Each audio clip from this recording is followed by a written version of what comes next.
So Merab beats Peter Yan quite convincingly. I hope I didn't butcher his name. And this leads on to a string of events that really confused me, that have made me wonder what's going on at the UFC, and I wanted to talk about that today. Maybe I'm being weird. Maybe I'm stupid. But I'd like your guys' opinions. I would like you guys to tell me if I'm being weird. Now, Merab says he won't fight Aljamain Sterling for the belt. They are teammates, if you didn't know that. And that is an honourable thing. Something that I don't have a problem with. I don't think others have a problem with. And it's not something new at all. We've seen this with Anderson Silva and Lyoto Machida, of course, who refused to fight because they were good friends. Daniel Cormier and Cain Velasquez, again, two friends in the same weight division, teammates trained at the same gym, who refused to fight each other. It's normal, it's honourable. I wouldn't fight my best friend, he wouldn't fight me, vice versa, as I said. A normal thing to do. Now, Dana White came out and saw this as a problem. Now, I'm paraphrasing here, but he said that Merab not fighting for the belt ends badly. It doesn't end well. And we have two guys here who clearly do not want to fight. And Merab doesn't want to fight Sterling. Sterling doesn't want to fight Merab. He even said, I'll wait for him to move up a division for myself to fight for the belt. Now, I'm going to link this in with another fight. It might seem a bit weird when I say this, so just stick with me here. So then we have Makhachev versus Volkanovski, and I'm going to link these 2 points together. It might seem a bit weird at the moment, but just stick with me here. A great fight. The top two pound-for-pound fighters going at it in a tight fight that could have gone either way, dependent on how you viewed the fight. If you haven't watched it, watch it, but I'm sure if you're a UFC fan clicking on this video, you will have seen it. Some people say Volkanovski won, and some people said Makhachev won. A great fight, a great viewing. Now, after the fight, we saw these two guys come together and take a photo, and instantly both of them said, should we do the rematch?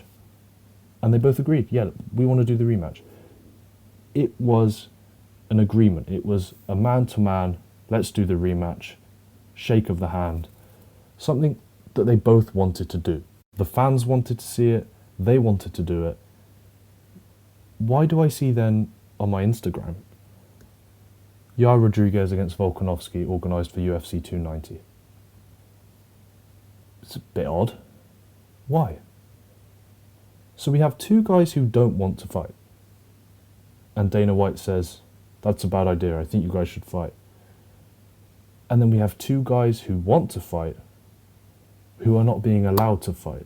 Do you see where I'm coming from?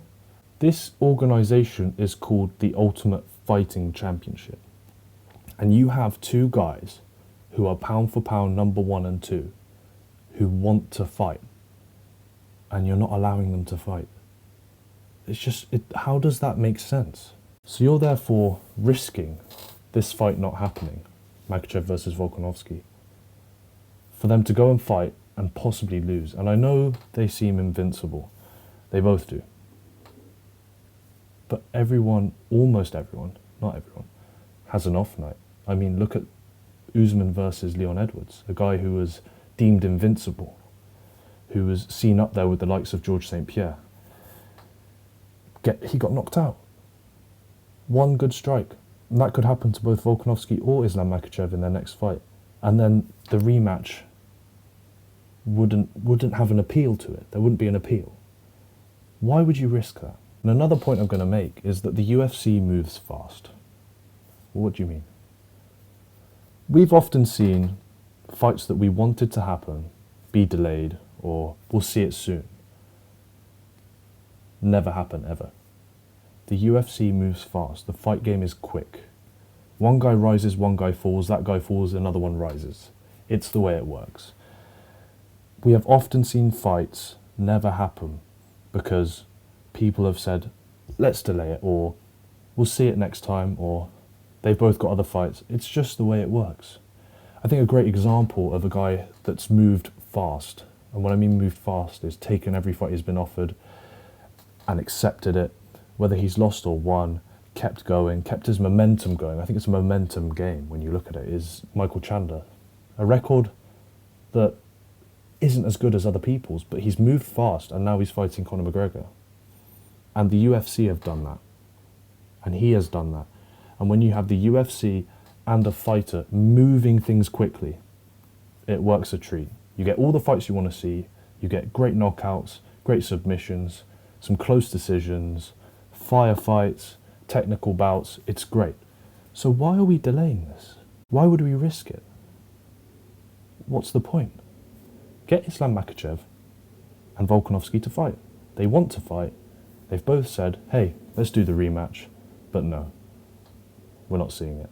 We've got Yair Rodriguez versus Volkanovski, which I do think is a good fight, but I wouldn't have wanted to see it now. And that's the problem. This risks this fight never happening, and it just confuses me. So my question to you is, do you not find it weird that two guys want to fight in the Ultimate Fighting Championship, by the way, that's fighting in the middle, and they're not being allowed to, and two guys don't want to fight each other, but that's a problem?